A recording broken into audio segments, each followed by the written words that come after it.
자, 다음은 서울시 도시재생 유형별 어떤 사업 내용을 좀 살펴보도록 하겠습니다.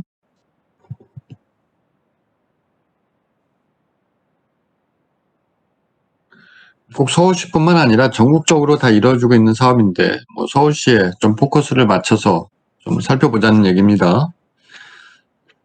도시재생 활성화 사업의 유형은 지금 초기에는 이렇게 나왔었어요. 도시 경제 기반형 그리고 근린 재생형으로 나눠져서 실제로 이제 도시 경제 기반형이 있고 중심시 가정이 있고 그리고 일반형 이렇게 나눠져 있었다라는 거죠. 대표적으로 이제 서울시 서울역 역세권 일대를 개발하는 게 도시 경제 기반형이었고요. 장안평 지역에 산업단지, 노후된 산업단지를 개선하는 것, 그리고 여러분들 잘 알고 있을 만한 낙원상가 일대를 개선하는 게 이제 역사문화관광 차원에서 바라보는 특화 지역에 대한 개념이었고요. 노후주거 지역에 대한 환경개선 사업이 있었습니다. 쭉 이제 그 위치를 이제 매핑을 해 놓은 거죠. 각각 이제 2개소, 3개소, 8개소가 이제 운영이 된 바가 있고요. 아까도 얘기했지만 도시재생 뉴딜 사업을 집행하는 과정에서 현장지원센터 같은 것들이 이제 반드시 만들어져야 된다라는 얘기를 했죠. 그래서 현장지원센터에서 사실은 그 도시재생 지원 사업이 끝까지 이렇게 가는 데 있어서 여러 가지 역할들을 사실은 하는 거라는 겁니다. 여기 창신 숭인 지역도 사실은 굉장히 이슈가 됐던 지역인데요. 종로구 끝에 위치하고 있죠. 대상지 특징들을 좀 바라보면은 한양도성 주변에 이제 위치하고 있고 의료 봉제 산업이 많이 이제 분포되어 있던 지역이에요. 동대문 지역과 굉장히 인접하다 보니까 여러분들 그 보면은 참 이렇게 지역적인 환경들을 무시할 수 없는 게 남대문 시장 있는 지역에 특히 이제 서울 남산의 회원동 있는 쪽에 그런 지역에 보면은 거기도 봉제 공장들이 굉장히 많아요.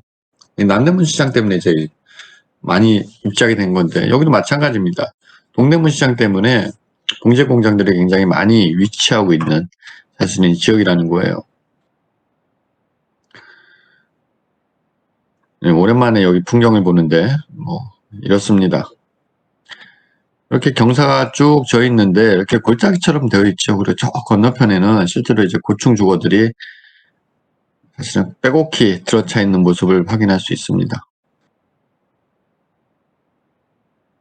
근데 이렇게 할 때 사실은 아까도 얘기했죠, 여러분들. 도시재생 사업을 처음 시작하게 되면은 어떻게 보면은 이제 그 목표에 따라서 달라지지만 어떤 지역 중심의 근린 중심의 어떤 지역 재생 같은 경우에는 가장 먼저 하는 것들 중에 하나가 지역의 어떠한 그런 역사 문화 환경적인 요소들을 이렇게 발굴하는 거예요. 문화재 같은 경우는 사실은 굉장히 잘 정리가 되어 있는 경우들이 많죠. 이런저런 이유로.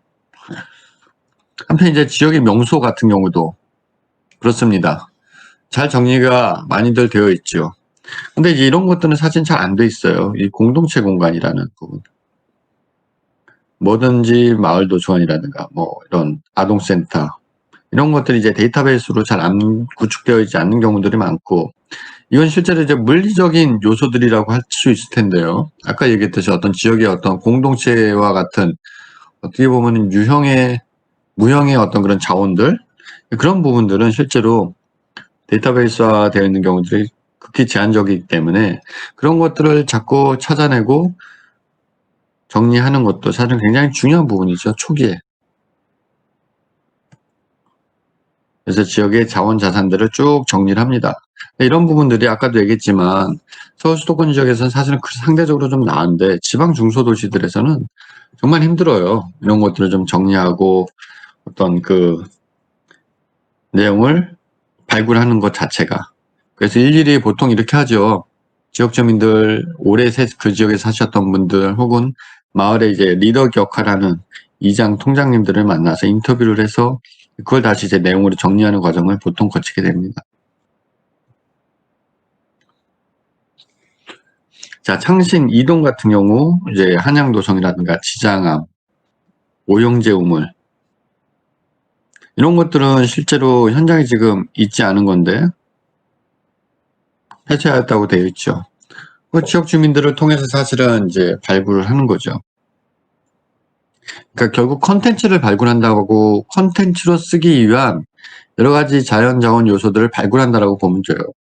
어떻게 보면 지역의 어떤 스토리텔링이라든가 건축을 하는 데 있어서는 마찬가지입니다. 이런 내용들이 어떤 그 모티브가 되는 거죠. 여러 가지 마을이 갖고 있는 요소들을 구체화시키고 숭인일동 그리고 지역의 유명 인사들이 있었던 것들을 쭉 기록을 합니다. 그래서 어떻게 보면은 이 하나의 마스터 플랜이라고 보기엔 좀 약합니다만 전체 공간 안에 사업 부지 안에 공공의 기능을 할 수 있는 그런 공간들을 넣어주고 그런 공간들을 중심으로 공동체가 활성화될 수 있게끔 만들어주는 것.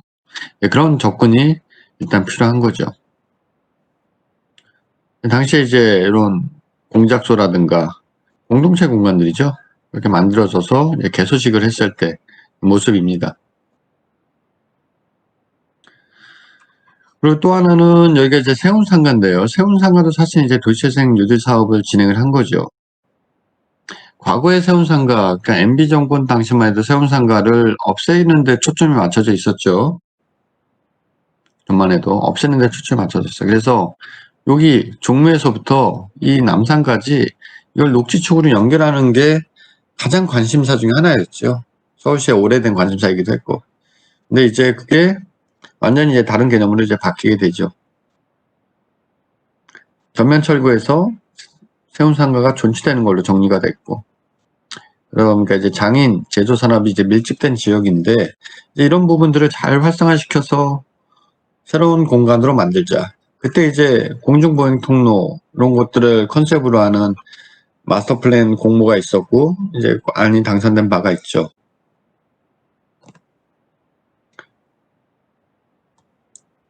보행 중심의 공간. 그때 이제 내셨던 게 다시 세운 광장. 요 앞부분이 세운상가 이제 초입인데 이걸 이제 한동안 이제 초지나 이제 그런 공간으로 계속 놔뒀었죠. 여기가 이제 광장이 됐습니다, 지금. 그리고 공중보행 통로, 교통로를 신설해가지고 연결을 시키고 있죠. 그리고 플랫폼을 설치해서 거점 공간을 활용하는 프로그램들을 운영하고 있습니다. 그래서 다시 세운 협업지원센터라든가 세운 리빙랩, 전략기관 뭐 이런 식으로 이제 내용을 구체적으로 가져가고 있는 거죠. 경제기반형 도시재생 사업 내용을 좀 보면은 창동 지역인데요. 특징을 좀 봅시다. 차량기지 등 창동 그 지하철역 있는데 차량기지가 있는 지역인 겁니다. 교통의 거점이었고 자연환경을 보유하고 있고 뭐 여러 가지 또 주변에 이제 대학이 위치하고 있음에 따라서 역할을 하고 있는 거죠. 복합 문화공간 동부권 신경제의 중심지로 만들겠다라는 좀 거대한 목표가 있었던 거예요. 그러니까 서울 수도권 지역도 사실은 마찬가지인데 지방 도시들은 더더욱이 사실은 이제 지역에 있는 어떤 대학의 역할들이 사실 굉장히 큽니다. 또 중요하기도 하고요. 자, 지금 보는 거는 경제기반형 도시재생 사업의 또 일부인데요. 여러분들 익숙하죠? 서울로 7017 프로젝트가 진행된 데인데요. 이 내용을 바탕으로 해서 실제로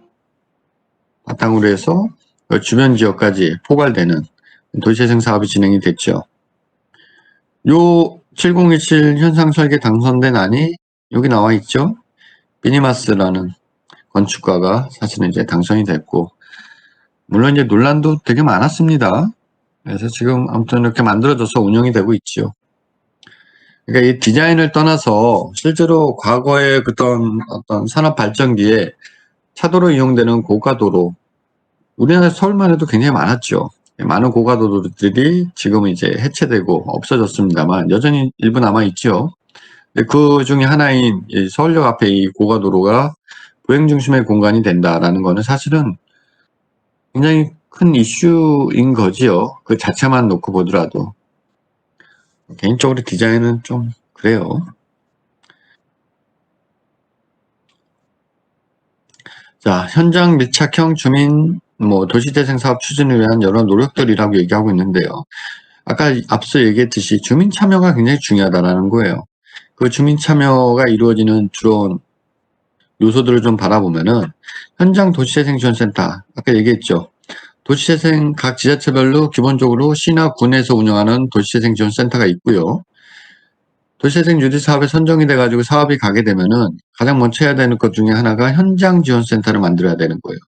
그 현장지원센터는 결국은 그 사업지구 내에 있는 주민들이 수시로 공간을 이용하면서 협의도 하고 민원도 얘기하고 주민들 간의 소통이 될 수 있는 여러 가지 프로그램도 운영하고 그렇게 운영이 되는 거라고 보면 좋습니다. 그래서 민간 소통의 가교 역할을 하는 것이다. 사업 추진 지원별로 여러 가지 현장 지원센터를 운영해야 된다라고 되어 있고요. 저희 같은 경우는 지금 한 70여 명이 근무하고 있다는 거죠. 규모가 사실 크다 보니까. 근데 각 지자체에서는 사실 이렇게 하지는 못하고요. 현장 지원센터를 운영하는 것조차도 되게 힘든 경우들이 되게 많아요. 예, 결국 예산도 중요하고 거기에 실제로 총괄 코디나 활동가로 일할 수 있는 사람들의 전문가들의 자질도 사실 굉장히 중요하거든요. 근데 뭐 내가 지역에 와가지고 사실은 뭐 항상 얘기하는 것 중에 하나가 지역에서는 사람도 참 부족하지만 전문가는 더 부족하더라라는 거예요. 그런 어려움들을 사실은 이제 지방 중소도시에서는 기본적으로 이제 안고 있는 거죠. 자, 다음은 주민협의체에 대한 부분인데요. 주민들이 이 주민협의체를 이제 만드는 거예요, 스스로. 그래서 근린재생 지역별 주민협의체를 구성한다 해서 총 한 2,000명 정도 지금 활동하고 있다고 되어 있는데요. 그 주민협의체 안에서 주민 대표도 뽑고, 그리고 뭔가 논의할 사항이 있으면 그 안에서 투표도 하고, 아이디어를 내야 될 것 있으면 그 안에서 아이디어를 내고, 주민협의체가 굉장히 중요한 역할을 하는 시점에 있습니다. 예, 그렇고요. 주민의 의견을 수렴하고 홍보하는 그런 과정을 또 거치게 되죠.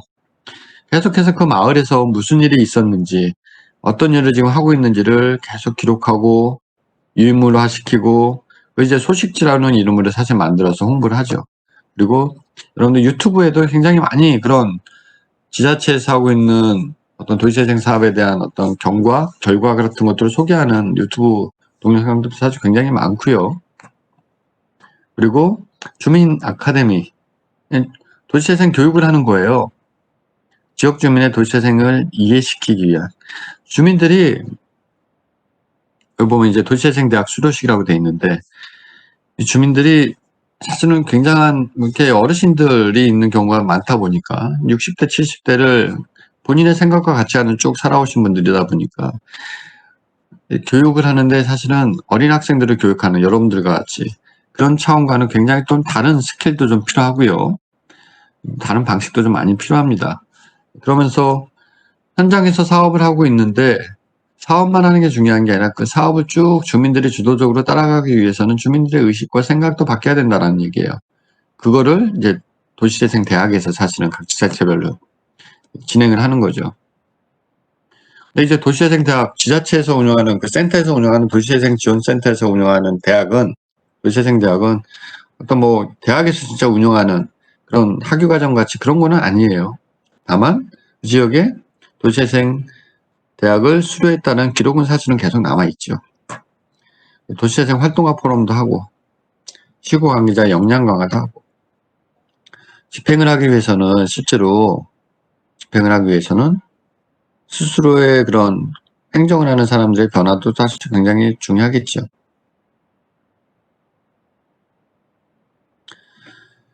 도시재생 지역 내 공동체 활성화 사례 좀 살펴보겠습니다. 첫 번째 이제 신촌 청년 창업인들의 모임도 있고요. 성수동에 주민들 야간 마을 산책에 대한 프로그램 운영하는 경우도 있고 가래봉 지역에 한마당 어울림 축제를 운영하기도 합니다. 대표적으로 이제 여기 이제 서울인 경우인데 지역에서도 많이 하는 것 중에 하나가 마을 축제를 운영하는 거예요. 예, 가래봉동에서 하듯이 마을 축제를 운영해서 주민들이 모여서 하루 혹은 반나절 정도 열심히 의기투합하고 놀 수 있는 그런 환경을 만들어주는 것. 어떻게 보면 이제 주민 공동체를 활성화시키기 위한 어떤 방법 중에 하나라고 얘기할 수도 있겠는데요. 이제 그런 노력들이 실제로 현장에서 많이 이루어지고 있다는 겁니다. 주민공모사업도 주민들끼리, 그러니까 지금 우리가 보면은 공모사업이 되게 많아요. 그러니까 현장에서 실제 보면은 도시재생 뉴딜 사업뿐만 아니라 행자부에서 하는 것도 있고 보건복지부에서 하는 것도 있고, 그래서 마을 주민들이 의지만 있다라 그러면은 자신들이 생각하는 걸 바탕으로 해서 그런 것들을 준비해 볼 수 있다라는 거죠. 근데 그거를 이제 주도적으로 할 수 있는 이제 리더격의 사람이 있느냐, 그러게 이제 좀 관건이긴 하죠. 그렇다고 해서 매번 센터에서 그런 것까지 다 하는 것도 사실 굉장히 좀 어려움이 있거든요. 그리고 이렇게 마을의 매핑을, 안전지도를 통해서 이제 지도 매핑을 하는 거죠. 어떻게 보면은 건축을 하는 그 여러분들 중에서도 도시재생에 대한 관심을 갖고 있는 친구들이 있을지 모르겠는데, 내가 이렇게 지도를 해보면은, 그리고 도시재생 융합학과라는 그런 대학원 운영을 이렇게 해보면은 굉장히 여러 분야의 전문가들이, 아니 그 배경을 가지고 있는 친구들이 들어와서 학업을 하고 있는데요. 건축을 하고 있는, 건축을 전공한 친구들이 어떻게 보면은 굉장한 상대적으로 큰 어떤 좀 뭐랄까요, 도약할 수 있는, 상대적으로 이제 그런 배경이 아닐까라는 생각을 평소에 좀 하고 있습니다. 건축과 학생들은 기본적으로 도면을 보면은 그거를 그냥 공간으로 생각을 하잖아요. 나도 모르게 본능적으로 그걸 입체화시키고 공간으로 생각하는, 평소에 이제 DNA가 그렇게 생겼다라고 이제 농담처럼 얘기는 합니다만 실제 그렇다는 거예요. 근데 그 외에 사람들하고 이렇게 학생들을 지도해 보면은 그게 되게 어렵거든요. 그냥 평면은 평면인 거예요. 그거를 입체적으로 생각할 수 있는 그런 교육이 안 돼 있다 보니까 공간에 대한 탁월한 어떤 인지와 판단에 대한 부분들이, 여러분들이 뭐 도시재생 쪽에 관심이 있더라도 굉장히 탁월한 부분들을 가져갈 수 있지 않을까라고 생각을 합니다. 2017년도에 이제 서울형 도시재생 2단계 지정 현황이고요. 자, 도시재생 뉴딜 정책에 대한 내용을 한번 살펴보도록 합시다. 그러니까 도시재생 뉴딜 정책의 기조연설을 했던 시기가 이제 이때입니다. 2017년도 4월이었는데요. 뭐 읽어보시면 뭐 다 알만한 내용인데, 쾌적한 환경을 생활할 권리를 만들어주는 것, 일자리를 만드는 것, 불편한 주거 환경의 어떤 급격한 노후화를 개선하는 것, 생활 밀착형 도시로 성장하는 것, 도시를 바라보는 관점을 새롭게 하는 것, 이런 것들이 실제로 이제 도시재생 뉴딜 사업을 처음에 선언할 때 다루었던 내용들이라는 겁니다. 주거환경 열악한 달동네 등 전국에 한 700여 개가 있다. 더 될 것 같은데 제가 봤을 때는. 그런 지역에 대한 고민을 우리가 해야 된다라는 당위성을 갖고 얘기하는 거죠. 그리고 아파트 단지 수준의 기반과 편의시설을 갖춘 주거지를 만드는 것, 소규모 정비 사업에 대한 모델도 필요하고, 그렇다면은 재원은 어떻게 확보할 것이냐, 이제 그게 사실은 이제 집행을 하는 입장에서는 굉장히 큰 숙제인 거죠. 그리고 개발 계획을 연 100곳씩, 실제로 이렇게 하고 있어요. 100개씩 해서 5년 동안 500개를 하겠다라는 거였죠. 이게 양적으로 100개에서 500개라고 숫자가 이렇게 큰 의미를 갖고 있는 숫자인데, 분명한 거는 그 100개씩 이루어지고 있는 그 사업 지역에 대한 평가는 사실은 또 굉장한 숙제가 되는 거죠. 그래서 연간 일자리가 한 36만 개가 창출될 것이다 라고 예상을 하고 있는데요. 결과를 좀 더 지켜봐야 될 것 같습니다. 그래서 앞에서 얘기했듯이 어때요? 5가지 유형 25가지 모델이 있다. 경제 기반형부터 시작해서 우리 동네 살리기까지 이런 구조로 되어 있다라는 겁니다. 각각의 구조들이 지향하는 바가 이렇게 달라요. 그리고 대상으로 하는 지역도 다르고, 그런 부분들을 잘 살펴보고 실제로 지자체에서 이제 이런 것들을 이제 지원을 해요. 강원도 같은 경우는 강원도에 이제 지원을 하는 것이고, 여기까지는, 요 2가지는 이제 중앙정부에서 이제 평가를 하는 거죠. 그래서 뭐 그런 경우도 있어요. 이게 규모가 조금씩 다르거든요. 그러니까 전략적으로 규모를 이렇게 좀 조정하는 경우도 있죠. 일부 지역을 넣거나 일부 지역을 빼거나 그런 식으로 해서. 이렇게 5가지가 이루어져 있다라고 얘기하고 있는데요. 우리 동네 살리기 같은 경우가 사실은 가장 작은 규모의 내용이다라고 보면 됩니다. 그래서 생활권 내에 도로 등 기초 기반 시설을 갖추고 있으나 인구 유출, 주거지 노후화 같은 것들이 심각한 지역들을 대상으로 한다라고 되어 있고요. 그래서 어떻게 보면은 마을 공동체를 회복하는 게 우리 동네 살리기의 가장 커다란 목표라고 보면 좋을 것 같습니다. 주거지 지원형 같은 경우는 골목길 정비 등 소규모 주택 정비에 기반을 마련하고 주택을 정비해주는 말 그대로 이제 그런 내용이다라고 보면 좋을 것 같고요. 반면에 이제 굉장히 큰 내용을 담아내고 있는 이런 국가 도시 차원의 경제적 쇠퇴가 심각한 지역들. 그런 지역들이 되게 많죠. 특히 이제 조선 항만 산업이 굉장히 침체 기로에 있다가 요새 조금 이제 활성화를 좀 띄기도 하는데, 거제 같은 지역들. 그런 데는 사실은 이제 산업 구조가 바뀌어야 되는 그런 입장의 순간에 지금 직면해 있는 데다 보니까 그런 지역의 어떤 재활성화를 위해서 이제 경제기반형 같은 사업들이 지금 진행이 되고 있다고 보면 좋을 것 같습니다. 주거지 재생 같은 경우는 당시에 이제 공공에서 제시한 하나의 모델이에요. 그래서 거점 개발 같은 것들을 해주고 공공임대주택을 확보하고 기반시설 확충하고, 이런 거점 개발은 주민들의 어떤 공동체의 중심, 공동체가 모일 수 있는 그런 중심 기능을 하는 것이고요. 공공임대주택 같은 경우는 이제 뭐 공공의 임대주택을 확보해가지고 저렴하게 이용할 수 있게끔 해준다던가 이제 그런 접근을 하고 보면 좋을 것 같습니다. 중심 시가지원 같은 경우는 원도심의 공공서비스 저하와 상권의 쇠퇴기가 심각한 지역을 대상으로 하고 있고요. 원도심 활성화와 지역 정체성 강화, 지역 일자리를 창출하기 위한 크게 보면 이렇게 3가지 개념으로 이제 진행이 된다라고 보는데요. 공통적으로 이런 특징들이 좀 있어요. 앞의 내용과도 일맥상통하는 부분인데요. 이 거점 공간 같은 경우를 여기서는 이제 어울림 플랫폼으로 만든 거고요. 어울림 조성광장, 광장 조성하고 가로 정비하고 녹지 공간 만들어주고 게스트하우스, 창업지원센터 같은 것들을 통해서 스타트업 공간으로 활성화하게 하고 어느 정도 이제 유사한 프로그램들로 사실은 진행이 되고 있더라는 겁니다. 그리고 경제기반형 같은 경우 좀 스케일이 좀 커졌죠. 국가 또는 도시 차원의 경제적 쇠퇴가 심각한 지역을 대상으로 하고 있다라고 우리가 이야기할 수 있겠습니다. 여기서도 세부적인 컨텐츠를 보면은 사실은 좀 안타깝지만 비슷해요. 걷고 싶은 거리 조성에서 가로정비 차원에서 생활공원 조성 사업, 뭐 유수지 복합개발 사업 이런 것들이 이제 쭉 하는 거죠. 그래서 아까 얘기했듯이 우리 동네 살리기 주거지 지원형, 일반 근린형 같은 경우는 광역지자체에서 선정을 한다. 반면에 이제 중심시가지형, 경제기반형 같은 경우는 중앙정부, 국토교통부에서 선정을 한다라고 보면 됩니다. 근데 이제 이런 것들이 5가지 개념으로 이렇게 쭉 진행이 되고 있는데, 여기서 하나 빠져있는 내용이 하나 있다고 그랬죠. 취약 주거지역 환경개선 사업이라고 얘기하는 그런 이제 새들마을 사업인데, 그거는 진짜 그 지역에서 가장 어렵게 생활하시는 사람들이 모여있는 마을을 대상으로 하는 사업이에요.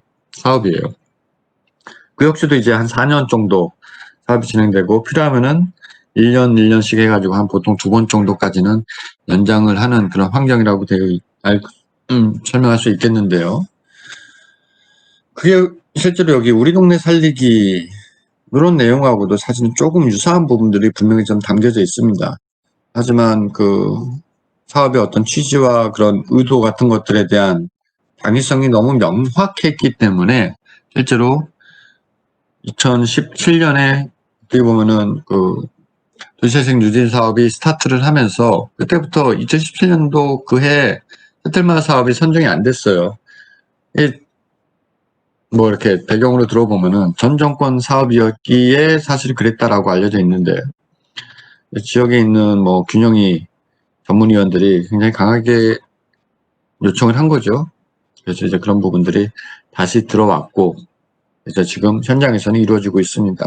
이렇듯이 도시재생 유지 사업에 대한 내용들을 바탕으로 해서 쭉 도시재생에 대한 변화와 발전, 우리 사회에서 지금 시대에 왜 도시재생이라는 내용이 이렇게 화두인가, 사실 이제 그런 내용을 좀 여러분하고 공유하는 시간이 좀 됐으면 하고요.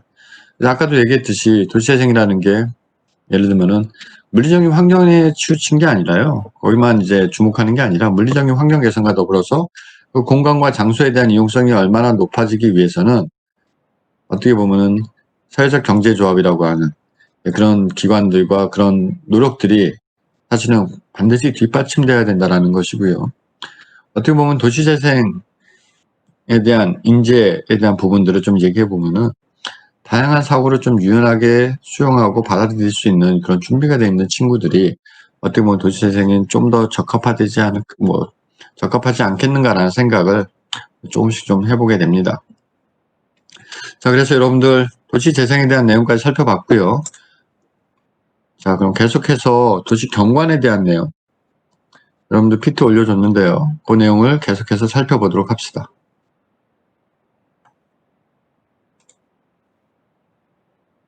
아까도 얘기했지만 도시재생이라는 영역 안에서 건축을 전공한 전문가들이 할 수 있는 역할이 굉장히 많아요. 그래서 여러분들도 좋습니다. 여러분들이 나가서 학교를 마치고 나가서 사회에서 일을 하는 순간에 사회 환경이 어떨지 모르겠습니다만 이러면 뭐 이렇게 바뀔 수 있을까 싶은데 이런 어떤 도시의 재생에 대한 관점에서 도시를 바라보는 이런 부분들은 계속해서 갈 수밖에 없는 그런 환경이 있지 않은가 하고 개인적으로는 그렇게 생각을 합니다. 자, 다음은 경관계획에 대한 내용을 한번 살펴보도록 합시다. 수업자료 다 준비됐죠?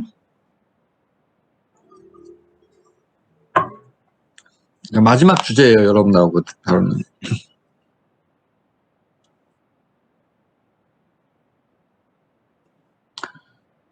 자, 경관의 정의라고 되어 있는데요. 경관은 눈에 보여지는 자연 및 인공 풍경 모두를 포함하는 것이다 라고 얘기하고 있고요.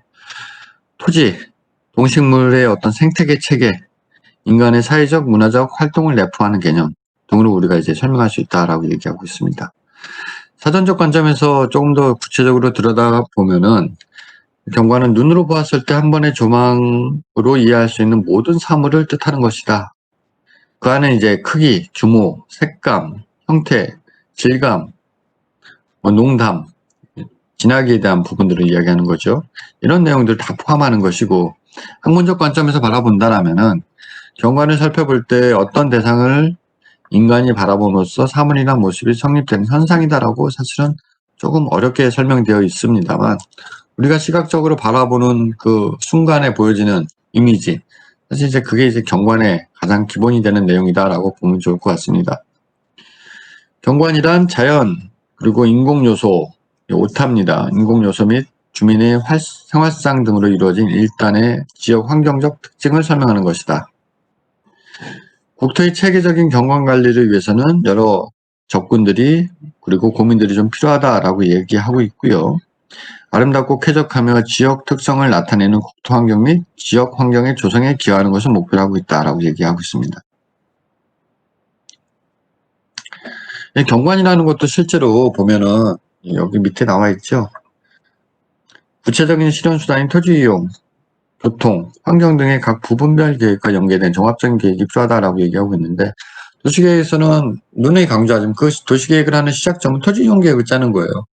토지이용 계획에 따라서 실제로 어때요? 색깔이 칠해지는 것 그리고 용도지구가 결정되는 것에 따라서 실제로 그 블록 단위로 개발될 수 있는 건축의 규모와 면적들이 사실은 이제 산정이 된다는 거죠. 그렇기 때문에 실제로 평면적인 토지이용 계획을 짤 때 어떻게 보면 도시의 입체적인 공간에 대한 이해를 바탕으로 하는 게 굉장히 중요하고요. 계속해서 강조하지만 건축을 배경으로 이제 공부한 학생들은 그런 면에서 사실은 굉장한 장점을 가질 수밖에 없다는 거예요.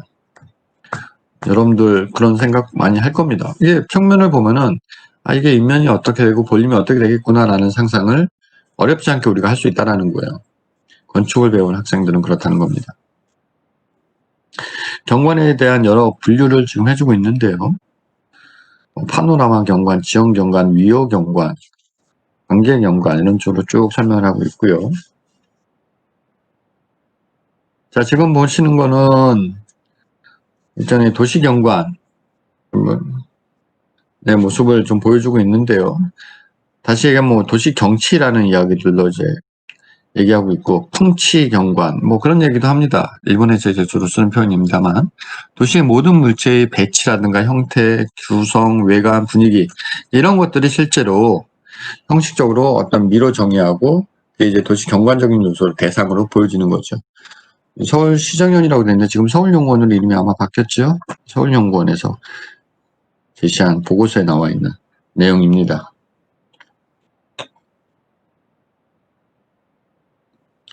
자, 도시 경관을 형성하는 구성 공간은 건물과 얘기 조금 더 해볼까요?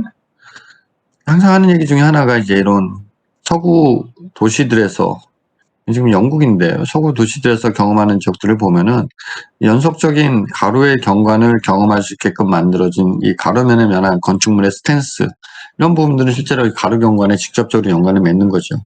그 가운데 이제 비어져 있는 이런 부분들이 실제로 후정이라든가 또 다른 그런 프라이빗한 기능을 할 수 있는 공간으로 이제 비어져 있는 거다라고 보면 좋을 것 같습니다. 이런 거예요. 이렇게 쭉 가로축을 쭉 봤을 때 쭉 중층 규모의 건물이 가다가 끝단에서 이렇게 좀 고층의 어떤 건축 유형들이 나타났을 때 가로의 입장에서 그 공간이 어떻게 보여질 것인지에 대한 고민을 사실은 할 필요가 있다는 거죠. 도시경관을 형성하는 공간, 도시공간은 건축과 마찬가지로 주변과 무관하게 독립되어 설계될 수 있다라고 얘기하고 있고요. 도시경관 접근 방법론에 대해서 좀 살펴보면 시각적, 인지적, 접근 매체적 접근으로 구분해 볼 수 있겠는데요. 대상물의 형태나 공간적 특성에 따라서 인간의 자각이며 이러한 시각적 체험은 인간의 지각을 보다 선명하게 한다. 선명하게 한다라는 게 사실 좀 중요한 의미일 거고요. 인간이 사물을 지각한 후에 인지 과정을 거쳐서 각자의 마음속으로 형성되어 있는 도시의 이미지를 말한다라고 얘기하고 있고요. 간판 등 같은 것들을 통해서 특히 대표적인 간판이죠. 이 건물은, 이 상점은 혹은 이 가게는 어떤 역할을 하는 공간이다라는 것들을 사실은 전달을 해주는 정보 전달의 수단으로 쓰이는 거죠. 그런 역할을 하는 게 또 중요하다라는 얘기를 하고 있습니다. 도시의 물리적인 형태 그리고 인간의 활동, 역사성을 포함하며 역사성은 과거로부터 현재까지 지속적으로 이루어져 오는 일련의 과정을 이야기한다라고 보면 좋겠는데요. 이런 것들이 실제 넓은 의미에서 도시 경관이다라고 이야기할 수 있겠습니다.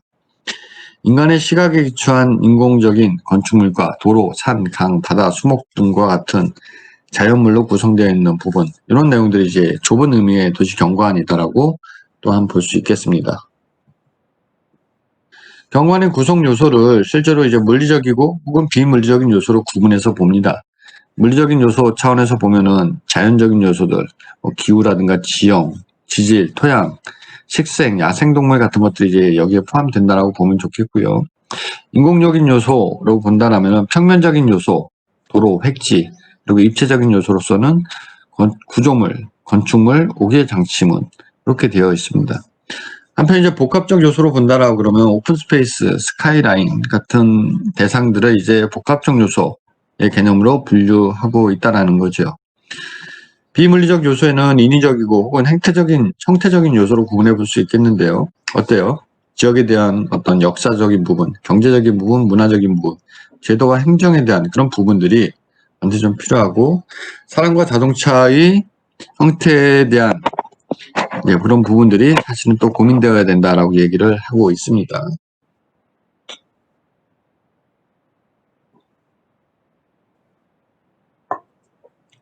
자, 도시경관은 대체로 관찰자의 관점이라든가 넓이, 유형, 이제 성격에 따라 구분된다라고 얘기하고 있는데요. 자, 광역적 경관, 도시경관, 지구적 경관, 넓이에 따라서는 이렇게 좀 구분해 볼 수 있겠습니다. 그리고 그걸 이제 성격적으로 좀 본다라면은 자연 녹지를 기반으로 하는 경관, 도시축을 기반으로 하는 경관, 혹은 이제 시가지 경관이다라고 구분해 볼 수 있겠어요. 각각의 그 구성 요소들은 그렇겠죠. 자연 녹지 경관에서는 산지 경관이라든가 구릉지 경관. 그러니까 우리가 경험하는 어떻게 보면 주변 환경의 산지라든가 구릉 지형이 어떤 조건을 갖추고 있느냐에 따라서 경관을 분석하는 방식들이 조금씩 달라진다라는 이야기를 하는 것이고요. 도시축 경관 같은 데서는 이제 하천이라든가 선적으로 좀 길게 리니어하게 연속되어 있는 그런 공간에 대한 체계로 보면 좋을 것 같아요. 그래서 하천축, 도로축을 이제 그 구체적인 대상지로 이제 바라본 거고요. 시가지 경관 같은 경우는 역사라든가 도시공원, 주택지, 상업 업무지에 대한 경관 요소, 이런 부분들이 또 중요한 요소다라고 볼 수 있겠습니다. 특히 이제 지역에 어떻게 보면은 역사적인 어떤 유물이 굉장히 많은 지역이라든가 굉장히 도시 자체가 오래돼서 역사적인 콘텐츠들이 이제 많은 지역 같은 경우는 이제 그런 조건들을 하죠. 이제 도시 공간 안에서 일정한 위치에서 그 대상물을 바라봤을 때, 시각적으로 막힘없이 쭉 보일 수 있게끔 만들어주는 것. 뒤에 이제 그런 내용이 좀 나오는데, 그러기 위해서는 장애가 될 수 있는 그 사이에 있는 여러 건축물들에 대한 형태와 규모에 대한 부분들에 대한 조절이 반드시 필요하다라는 겁니다. 자, 지금 여러분들 보시면 도시공간은 이동하는 사람들에게 있어서 도시는 공간이나 시간의 연속성과 함께 지각한다. 특히 이제 이동 속도가 빠르면 빠를수록 디테일에 대한 부분들은 사라진다. 시야도 좁아진다라는 이야기를 하고 있는데요. 자, 왼쪽에 있는 거하고 오른쪽에 있는 거를 놓고 보면은 왼쪽에 있는 거는 좀 이렇게 렌즈로 얘기하면 쭉 밀어가지고 전체 이미지를 바라보는 것이고요. 오른쪽에 있는 거는 어때요? 굉장히 줌을 쭉 끌어당겨가지고 대상물을 이제 크게 바라보는 부분이죠. 이렇게 바라보는 경관의 위치에 따라서 실제로 디테일 같은 것들이 달라질 수 있다라는 이야기를 하는 겁니다. 실제 이제 이런 공간들은 보통 이제 보행을 중심으로 바라볼 때의 어떤 개념을 알고 본다라면은 언젠가 얘기했던 거예요. 우리가 그 러닝 프롬 라스베가스 로버트 벤트리가 쓴 이제 그 책을 보면은 사실은 그런 얘기를 합니다. 로스앤젤레스 같은 그 라스베가스라는 지역을 이렇게 좀 보면은 실제로 쭉 사막이 펼쳐져 있고 요새 이제 그런 뭐 카지노라든가 호텔 같은 시설들이 들어가 있는데 식당도 마찬가지고요. 기본적으로 라스베가스에서 바라보는 그 시각의 관점은 자동차를 타고 가면서 바라보는 관점인 거예요. 그렇겠죠. 그러다 보니까 대상들을 바라봤을 때 굉장히 꼼꼼하게 바라볼 수 있는 그런 여건이 안 되는 거예요. 살펴보는. 그렇겠죠. 그러다 보니까 그 지역의 대부분 이제 간판들이 어때요? 굉장히 휴지 스케일의 간판들이 굉장히 많죠. 심지어는 간판이 문제가 아니라 건축물 자체가 딱 그 기능을 담아내는 건축의 형태로 구축되는 경우도 사실 굉장히 많다라는 거예요. 그게 왜 그럴까라고 보면은 결국에는 자동차를 타고 가는 사람의 시선에서 건물을 빨리 인지할 수 있는 방법을 이제 그렇게 얘기를 한 거죠. 이렇듯이 도시 경관이라는 거는 지각과 이미지에 따라서 바라보는 내용들이 굉장히 달라지게 되는데요. 그런 내용들을 좀 구체적으로 좀 살펴본 부분입니다. 자, 도시공간은 이동하는 사람들에 있어서 뭐 여러 가지 디테일이 사라지는 혹은 디테일한 모습까지도 이제 일정 거리에 따라서 보여지게 되는 환경일 텐데요. 지금 보는 도면은 여러분들이 제일 왼쪽에서 사람이 상대방의 표정을 쉽게 식별할 수 있는 환경. 이건 사실은 한 12m는 돼야 된다라고 이제 보는 거예요. 그리고 활동의 식별 한계. 이 사람이 뜀박질하고 있는지 혹은 뭐 기타 등등 그런 것도 이제 한 24m는 돼야 된다라는 것이고 얼굴 자체의 인식 한계는 135m 인간의 인식 정도는 1200m 약 400m 4000 그건 아니죠 1200m 정도는 돼야 된다라고 얘기하는 거예요. 이게 이제 사람에 따라서 분명히 차이는 좀 있을 건데요. 통상적으로 사람의 얼굴을 인식하고 그리고 인식에 한계가 있는 지점은 이 정도다라고 보면 좋을 것 같고요. 다음에 이제 수목에 대한 부분도 마찬가지예요. 대략 한 340m 정도 되는 범위까지는 근경역으로서 단독 수목의 영역을 좀 만들어주는 게 필요하고, 원거리가 되는 경우는 이렇게 수목이 이제 그룹핑되어 있는 그런 개념으로 접근할 필요가 있다라는 겁니다. 그리고 이제 어때요? 5km 바깥에 있는 지역들은 실제로 원경으로 보는 거죠. 그러니까 이제 가까이 있는 것들이 이제 가장 가까운 것들이 이제 근경, 중간점들이 이제 중경, 그리고 원거리에 있는 것들이 이제 원경의 개념으로 우리가 사실은 살펴볼 수 있는 거죠. 앞서 얘기했지만 보는 사람들에 따라서 사실은 그 차이는 이제 선명하게 드러나게 됩니다. 자, 여러분 좀 쉬었다가, 조금 이른 시간이긴 합니다. 좀 쉬었다가 나머지 부분 마저 보도록 할게요. 잠시 쉬어갈게요.